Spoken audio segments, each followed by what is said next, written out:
Do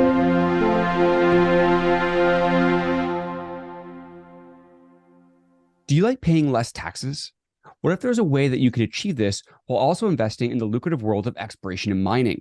We're joined with WCPD founder and president Peter Nicholson to speak on the world of flow-through investing and how it can help you come tax time. Peter, welcome.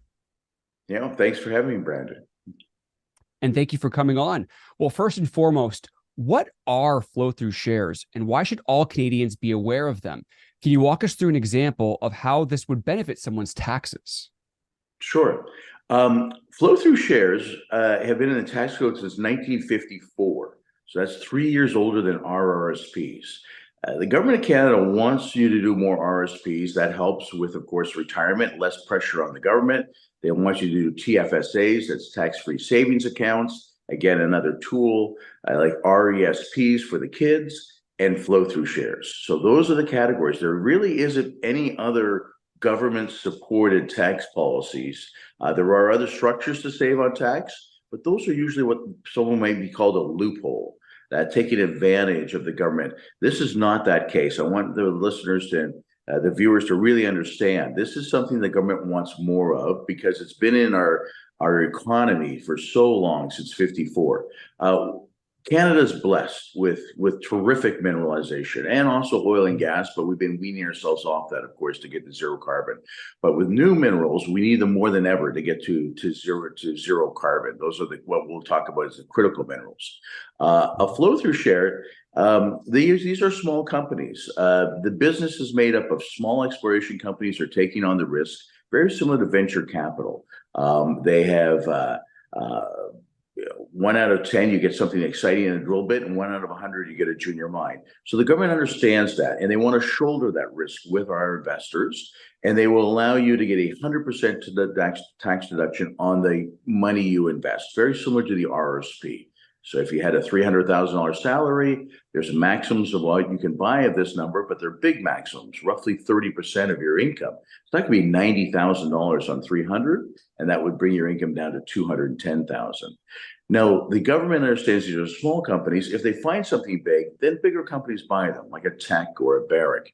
Meanwhile, they don't have much revenue. They're up there looking, usually they don't have any revenue, but they've got expenses. So we would do, let's say, a $5 million drill program, where a client would buy 300,000 of that $5 million drill program. And because the flow-through company has no revenue, the government allows them to take that $5 million of business losses on the drill bit and flow through to taxable corporations and Canadian individuals, thus the word flow through. Yeah, I appreciate that. I think a lot of people maybe haven't heard of it before, or maybe they have a misunderstanding of what they are. They're incredible tools to be able to use for not just your capital gains, like you were saying, but your taxable income as a whole. So that's very fascinating, and hence why people use this. Now, are all flow-through shares made equal? What are the various types of flow-through shares, and are there certain provinces that provide more incentives than others?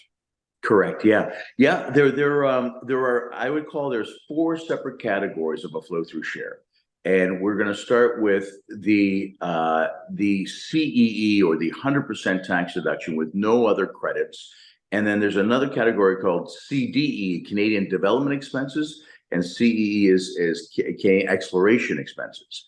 Both of those 2 categories we like to give to, because they fit quite nicely with corporations that have passive income.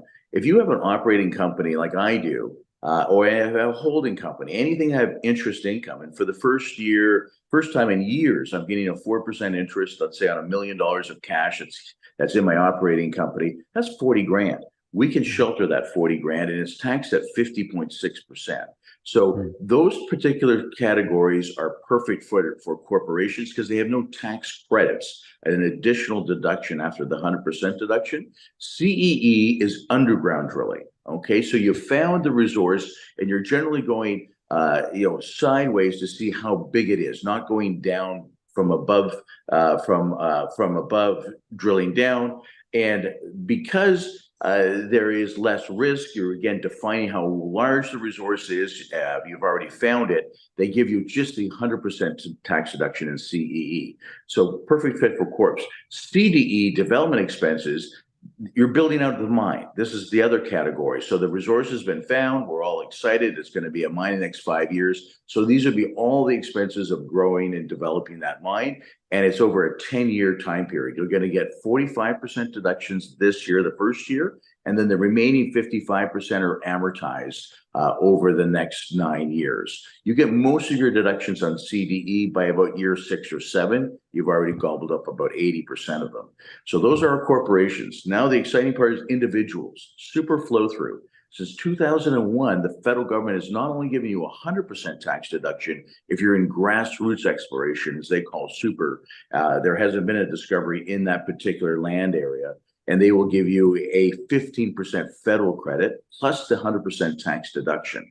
Wow. But only individuals can use credits. So that's why we at our firm at WCPD, we would tailor make the structure to fit. You want something on your personal, your spouse probably needs some, maybe your adult children are the business, they need some, and of course your corporation needs some. So it's not unusual someone could have a multiple buys.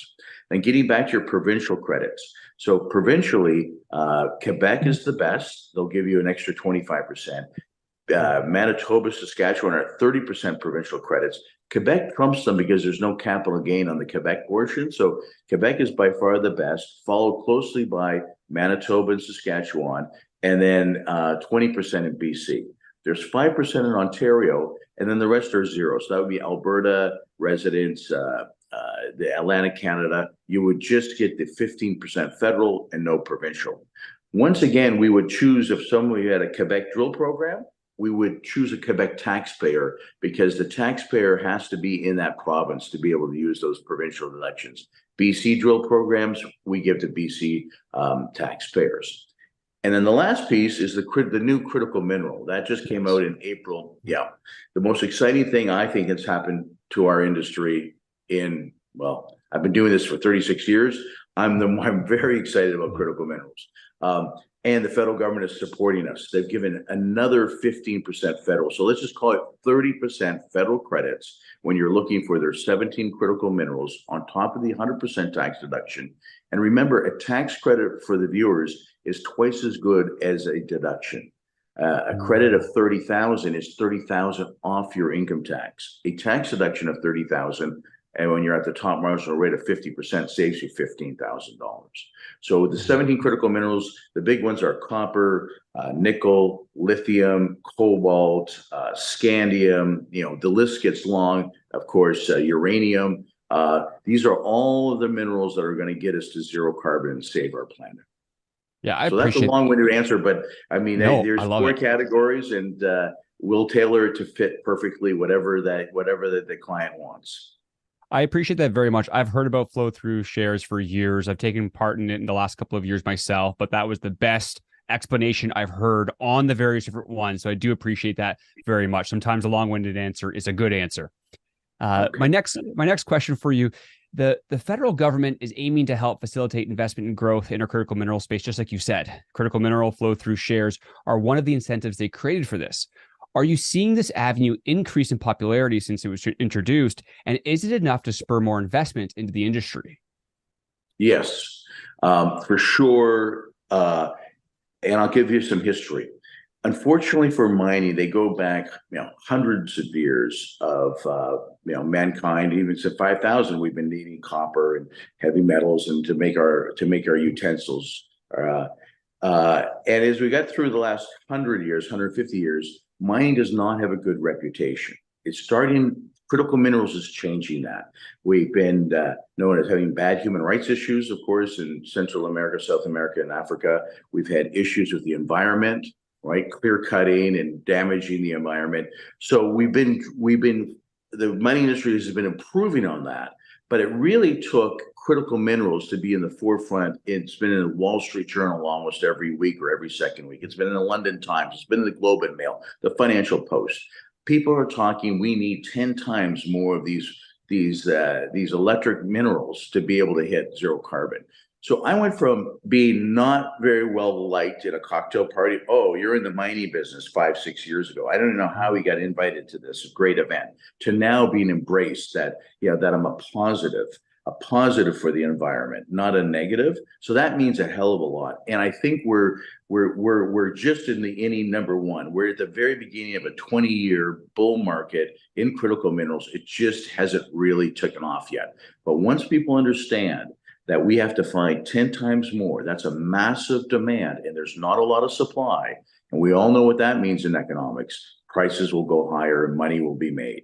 And I've been telling a lot of my clients, it's time to pivot from your technology you've done so well over the last 20 years. The real estate you've done phenomenally well when interest rates have dropped for the last 40 years since 1979. Everything is done well. It's time for critical mineral commodities to have its time in the sunshine. Yeah, once again, very well said. Well, lastly, if someone is looking at a hefty tax bill this year, how do they reach out to you to see about potential flow-through investments? And when does that window tend to close in terms of being too late in a given year to find one that's right for them? Right. Well, look, we go right to the end. I go right to December 31st. We've always had some closings on the 30th. We're trying to find new product. It is tighter in November, December. There is an infinite amount, especially what we do, what we're specializes in is what we call the GIC of tax reduction, where we find a liquidity provider to de-risk this volatile investment. So you can own the flow-through shares for just 1 second at a time, and then sell it to a AGF resource mutual fund, a Royal Bank resource fund, Sprots funds. So those are an interesting thing, and we can talk about that more for people that are interested. But I would say, now is the time. The later you wait, the harder it's going to be. Then we also have next year. We'll have 12 months of doing flow-through shares. You tend to have the best pricing, I would say, usually in the summertime, when it's a little quieter. Okay. From April to August is usually the best time for individuals to be buying this in corporations.